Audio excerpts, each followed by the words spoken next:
Today we're going to be reviewing the Salomon Ultra Glide 2s.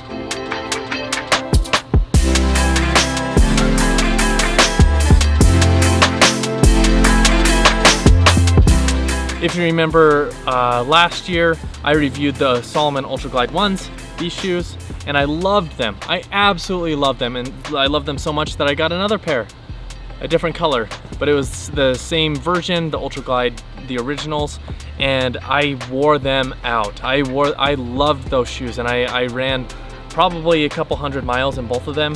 My originals, the traction is almost gone on the forefoot, and the second pair that I got still have a little bit of traction left, but I've put hundreds of miles on both of those shoes, and I was super excited when they came out with this with the Ultra Glide 2s, and I bought them immediately to give them a review. So I want to talk about whether or not they did a good job moving from the original Ultra Glides to the Ultra Glide 2s, and whether or not you should buy this shoe for your summer trails.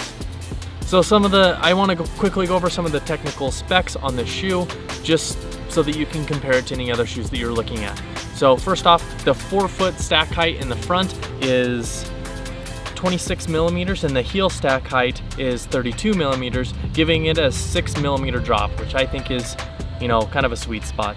The lug depth is 3 millimeters or 5 millimeters, depending on the spot on the tread.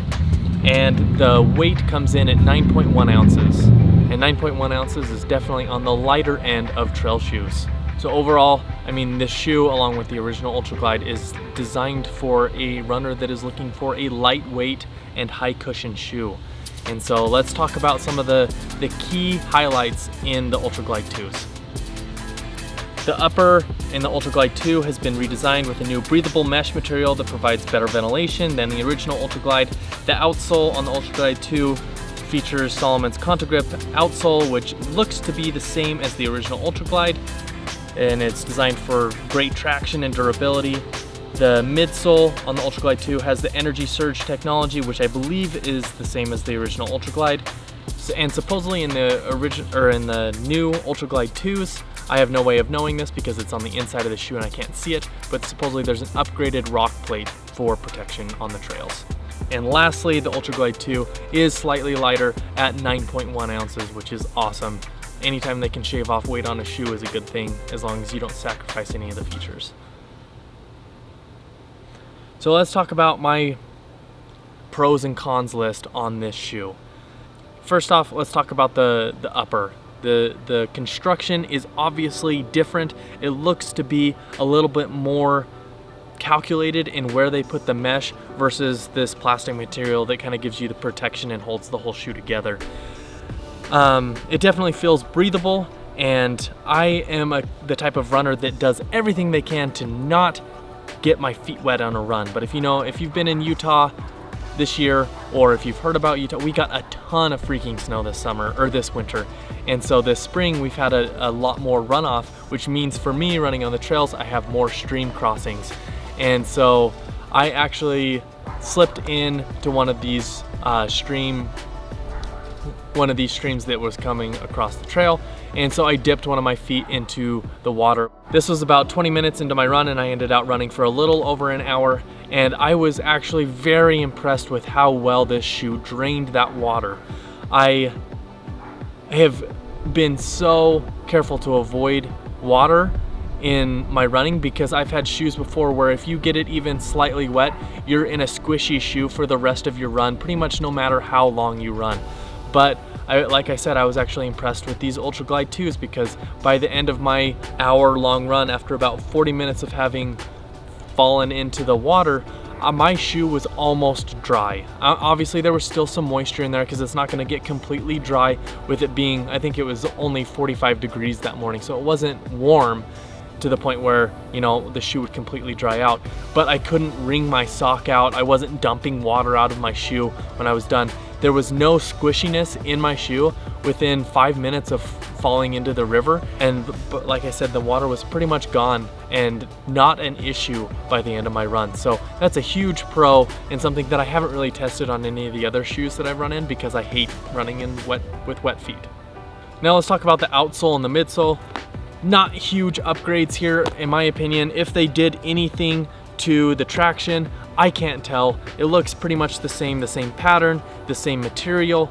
The lug height is the same, which is okay.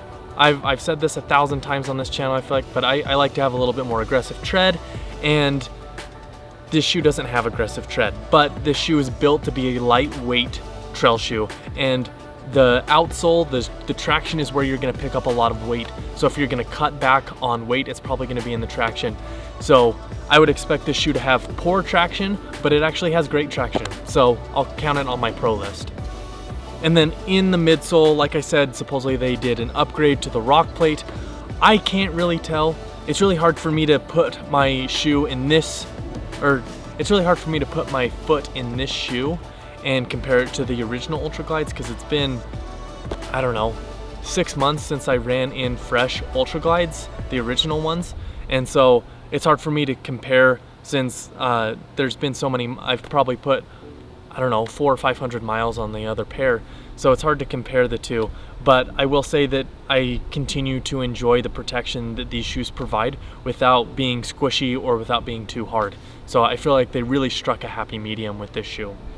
Another pro on the list here for the shoe is that it's pretty freaking light. At 9.1 ounces for a size 9 in men's, I believe. It just feels like a fast shoe. Even though this is on the upper end of cushion for Salomon shoes, it just feels fast, and it doesn't feel clunky or squishy compared to some of the other high cushion shoes that I've run in the past.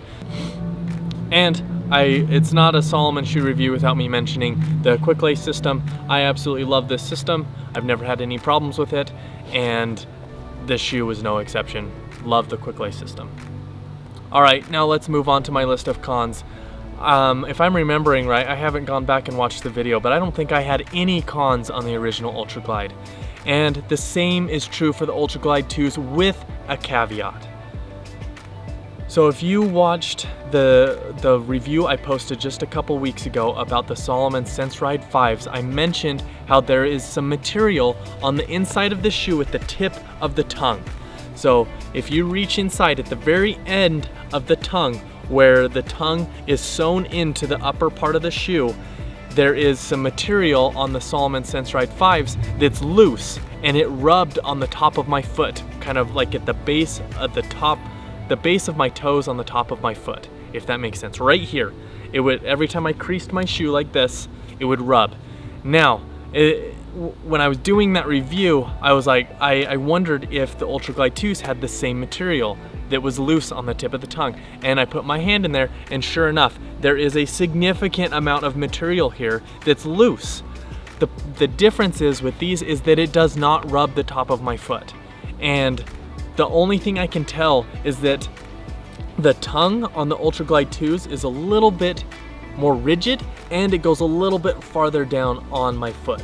And so I think that's the difference to why the Salomon SenseRide 5s bothered me so much, and why I got that rub on the top of my foot and I don't with the Ultra Glide 2s.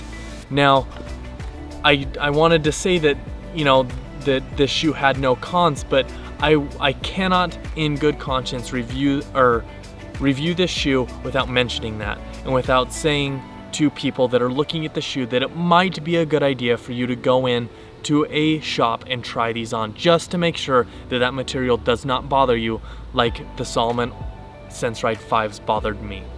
Just something to think about. Once again, I did not have any issues with the Ultra Glide 2s. I did not.